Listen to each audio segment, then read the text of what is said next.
حدیث میں آتا ہے ابن ماجہ کی چیپٹر نمبر 16 حدیث نمبر 219، جو اللہ کے رسول کہتے ہیں یا ابو در، تم اگر ایک آیت کو سمجھو گے وہ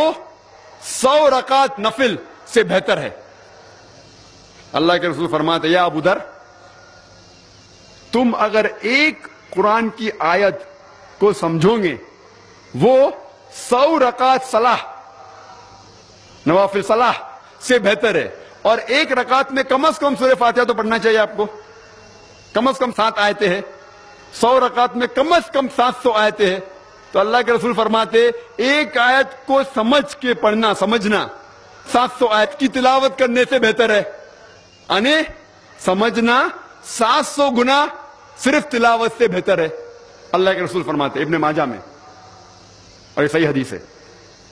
ہم لوگ سے پوچھتے ہیں قرآن شریف کیوں نازل کیا گیا، تو لوگ کہتے جب اوپننگ سرمنی ہوتی نا، اوپننگ سرمنی آفس کی، تو قرآن شریف پڑھنے کا،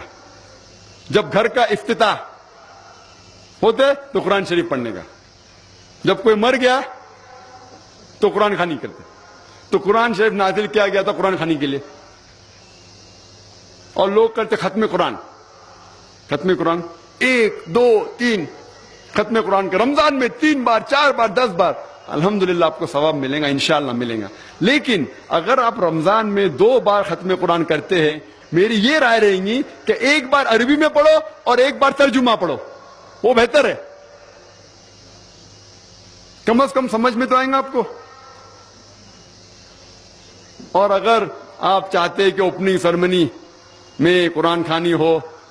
یا افتتاح ہو گھر کا تو قرآن خوانی ہو، کوئی مر جاتا قرآن خوانی، میں کوئی قرآن کی آیت میں صحیح حدیث میں نہیں جانتا ہوں کہ محمد صلی اللہ علیہ وسلم یا صحابہ کوئی مر جاتا تو قرآن پڑھتے تھے یا کوئی افتتاح کے لیے قرآن پڑھتے تھے۔ اگر آپ کو قرآن پڑھنے کا ہی ہے تو میں یہ کہتا ہوں کہ آپ قرآن اگر پڑھتے ہیں 100 مائل کی سپیڈ کے اوپر، 30 لوگ کو بلاتے اور 1 گھنٹے میں ختم کرتے، تو میں کہتا ہوں کہ 2 گھنٹے کے لیے بلاؤ، عربی بھی پڑھو ترجمہ بھی پڑھو، نہیں تو 30 کے بدلے 60 لوگ کو بلاؤ۔ ایک آدمی اگر 1 پارہ پڑھتا ہے تو ایک آدمی کو بولا آدھا پارہ پڑھو عربی میں اور آدھا پارہ ترجمہ پڑھو، کم از کم وہ قرآن تو پڑھنا حدیث میں لکھا نہیں، لیکن کم از کم اگر آپ ترجمہ پڑھیں گے تو آپ کو علم تو حاصل ہوگا اور انشاءاللہ کچھ چیز کے اوپر عمل تو کریں گے۔ تو قرآن کو سمجھ کے پڑھنا بہت ضروری ہے، بہت ضروری ہے۔ اور ایک مثال میں پیش کرتا ہوں کہ اگر آپ فرانس جاتے ہیں ایک ڈگری حاصل کرنے کے لیے، BSc کی ڈگری، آپ فرینچ نہیں جانتے،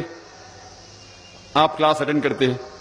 کلاس اٹینڈ کرتے ٹیچر استاد آپ کو پی دیتا ہے، پریزنٹ، بولتے ہیں حاضر ہے، حاضر ہے تو پی لکھتا ہے، present, P four present, English میں پریزنٹ۔ آپ پورا سال پریزنٹ رہتے، پی ملتا ہے آپ کو، آپ خوش ہے۔ جب ایگزامینیشن آتا ہے تو کوشچن پیپر، سوال کا جو پیپر ہوتا ہے وہ آپ کو فرینچ میں ملتا ہے، آپ کو فرینچ نہیں آتی، آپ کچھ سمجھ نہیں سکتے،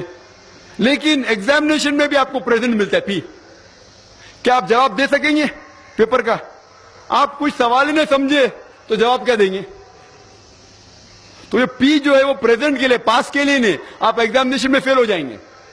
تو آپ صرف قرآن شریف عربی سے پڑھیں گے، آپ کو پی ملے گا، لیکن وہ پی پاس کے لیے نہیں ہے، پریزنٹ کے لیے، موجود، حاضر۔